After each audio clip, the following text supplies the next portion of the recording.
And we're on the line this morning with State Police Trooper, Public Information Officer Clifford Greenfield, based here at the Indiana Barracks, and talking with us this morning on safety and security and a couple of other issues, too, from the State Police angle. Our conversation brought to you by Marcus & Mack, a law firm representing injured people. Good morning. Good morning, Todd. Thank you for having me back on the show. Hope you're doing well. Yeah, I am, and I hope the same for you and for your family as well. I know you've got those. I met the family last year at the Christmas Eve service at Grace United Methodist Church. That's right. Yep. You got quite the crew there, don't you? Oh, thank you. I do. I'm very blessed. Yeah, absolutely. Yep, I have a very strong, supportive wife. That's really important. That well, especially in your job, that's something to not take lightly. To understand that, people are out there putting their lives on the line for us all the time. Well, I wanted to talk to you this morning. You guys have been so active lately with investigations of criminal incidents, with advisories for us about staying safe and secure. For instance, the story coming out of Dixonville about some break-ins and burglaries there, right. and the need for us to keep our homes secure, our vehicles too. Those are big issues at this time of the year. Yeah, they are, especially as people, although I'm sure in-person shopping is down, but I'm sure people are still out and about shopping, and you've got to make sure your car is locked, keep valuables out of sight. If you're in a busy parking lot, take note of your surroundings, and just basically you want to reduce the opportunity for a crime to occur. Yeah. So if you get into a habit of doing things to reduce those opportunities, the odds of someone taking that opportunity against you and you becoming a victim are decreased. So lock your car all the time. Even at my house, I lock my vehicles when they're in my garage. Yeah. One of the things that came up, I think it was last winter, maybe even about this time, there were a lot of break-ins of cars that had been left unlocked, and a lot of people, for some reason, had guns in those cars, and boy, thieves really look for those, don't they? Yeah. We actually, the state police, earlier this year and last year, put out a public awareness campaign on firearm safety, and a big component of that is proper storage of firearms. And so we strongly recommend not storing a firearm in an unattended vehicle. So if you're out and about, make sure you bring your firearm into your house when you return home. Don't leave it out in your vehicle, even if your vehicle is locked, because someone could simply smash the window or pull open the console or the glove compartment and access that weapon. So that's what we recommend. Bring it into your house so you know without a doubt it's safe and secure. Now, just staying on the topic of guns in the home, now I want to turn the conversation that way. So many kids are now spending so much more time at home with their schooling, with the various pandemic-related issues. We really need to be careful with how we're storing those weapons in the home. The gun locks, everything, the ammo, that all needs to be secure, doesn't it? Right. Oh, most definitely. Periodically, we encounter those tragedies where a child may obtain access to a firearm, and we want to do all we can to avoid that. So we offer on our website firearm safety information, psp.pa.gov, for tips on how to best secure your firearm. We offer locks, so anyone can stop by our station and ask for a gun lock. We have those on hand to give away to the public. You want to make sure that your firearm's kept out of sight and out of reach of any children, that's for sure. Yeah, absolutely. All right, so let's just take a walk around the house. Windows, doors that need to remain locked. Package security on the porch. The term porch pirates, unfortunately, has become a part of the lexicon here in the last few years. We all need to be careful about that. And there are things you can do to reduce the chances that someone's going to come swiping a package off your porch, aren't there? Yeah, there are basic steps you can take if you just spend a couple moments in thinking through what would a criminal do to try and access those packages. So if you're a person who is working during the day when packages are delivered, contact a friend or a family member and ask them if you could have your packages delivered to their house if they're going to be home or if they're usually home during the day. And then you could pick them up from them on your way home from work. If you have a neighbor close by who keeps an eye on things in your neighborhood, that's a great thing. Ask them to keep an eye on your porch or wherever you have packages delivered. Keep up with your emails because typically you'll receive an email when packages are shipped or when they're delivered. So you want to stay on top of that. Those are just basic things anyone can do, but they're things that we're so busy you may not think of those unless you're law enforcement or you're someone who's been victimized. Yeah, I know one of the things that the law enforcement have begun to use, those Ring cameras that people have begun installing on their homes, those are really helpful from an investigative standpoint, aren't they? Yeah, they're certainly helpful for us. That's a personal decision if you want to install one of those, but it definitely is an asset for law enforcement in the event there would be a theft or some suspicious activity. The resident could give us access to that or provide us with a copy of the video, and it may help. As you know, in Dixonville, we've had a lot of thefts and burglaries recently. I pushed out a press release on that to notify the residents there, just to take extra caution to secure their vehicles, their residences, and report any suspicious activity to us.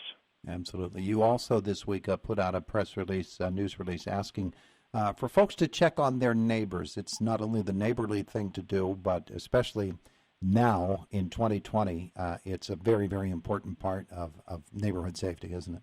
Yeah, it definitely is.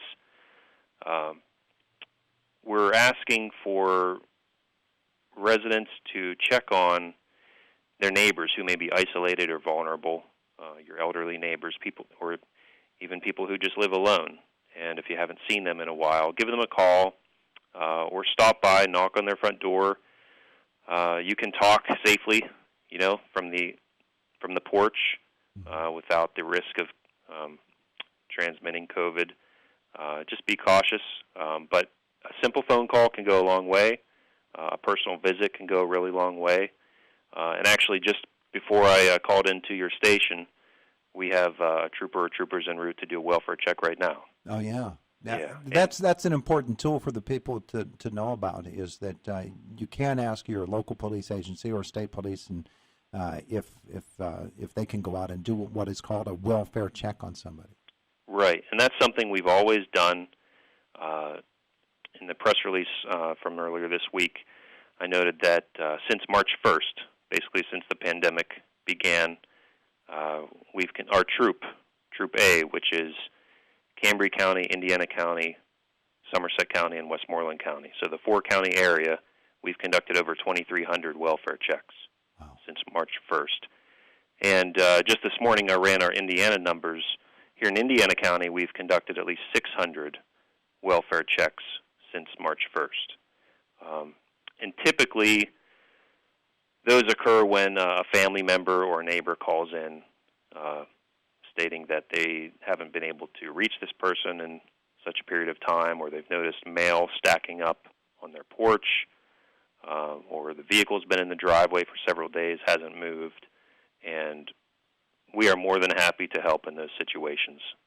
And we may be able to save someone's life. You never know.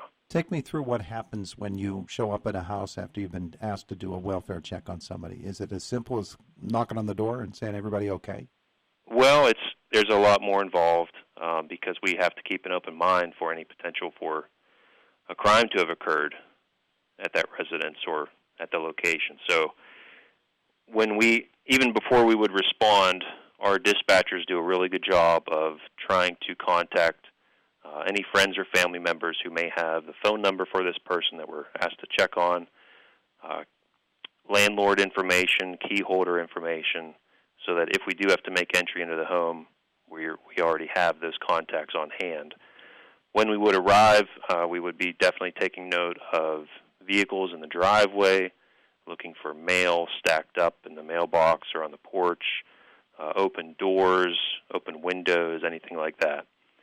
And then we're going to approach, and like you said, at that point, then we're going to knock on the door, announce ourselves, if we have access to look in through a side window and see what we can see and go from there. So back when I was on patrol, I actually was called to, welfare checks quite often, and was able to assist an elderly woman who had fallen in her home, and the doors were locked, and we had to make entry and summon an ambulance for her. Yeah, wow. And probably she was able to stay alive because you did what you did. And yeah, well, thanks to the neighbors who called in, or the family. I don't quite remember who called, but no. It's thanks to the people who were concerned for this person, and they notified us. Yeah, keeping your eyes out and making sure the neighborhood is safe. We're on the line this morning with State Police Public Information Officer Trooper Clifford Greenfield, talking about ways to stay safe during this holiday season and on into the winter. I know State Police have always made special efforts to keep people safe on the roadways as well, and those who are out on patrol. And winter driving safety, especially at the beginning of the season, when we're not used to it, it becomes a really big issue. That first big snowfall of the year, you got to weather your way through that because it's just not something people are used to doing. Right. Everyone has to readjust and adapt their driving behavior to the conditions, and that usually in those first few snowfalls of the year, we do have a lot of crashes. Basically, when you're driving in snow or on icy roads, you want to slow down, of course. You want to increase your following distance behind other vehicles compared to what you normally would follow other vehicles at. When you come to a stop sign or an intersection or a stoplight, allow that extra stopping distance as well. If you do those things, your risk of being in a crash is greatly reduced. You should also be putting together somewhat of an emergency kit in your vehicle. Basic things like water, food, hat, gloves, a shovel, things that would help you get by for a period of time if you happen to be stranded on a roadway that may be closed or shut down, either due to weather conditions or maybe due to a crash. Yeah, absolutely. And people need to be aware that Pennsylvania has bulked up its steer clear law too. It's a stronger law now. Right, and they've actually just recently changed the term from steer clear law to the move over law. That's Section 3327, duty of driver in emergency response areas. And we do often cite drivers for not following that law. You're required to move over to the adjacent lane if it's safe and legal to do so, or at least slow down if you're not able to move over. And that comes into play when you're passing what's called an emergency response area. That's the term in the vehicle code. Mm-hmm. So that could be a police officer or trooper conducting a traffic stop. It could be a disabled vehicle on the roadway that's being assisted by a tow truck, certainly an ambulance or fire truck on the side of the road. Just give them and give us the safe room to work, and there's no doubt that law is saving lives. Yeah, absolutely. All right. He is State Police Trooper, Public Information Officer Clifford Greenfield with us this morning. Thanks for spending some time with us and helping to keep us safe. Hope you relay that message to all the others who are doing so as well. Oh, thank you, Todd. I will. Thanks for having me on again. Have a Merry Christmas and Happy Holidays to you. You too. It's the voice of Indiana County, WCCS.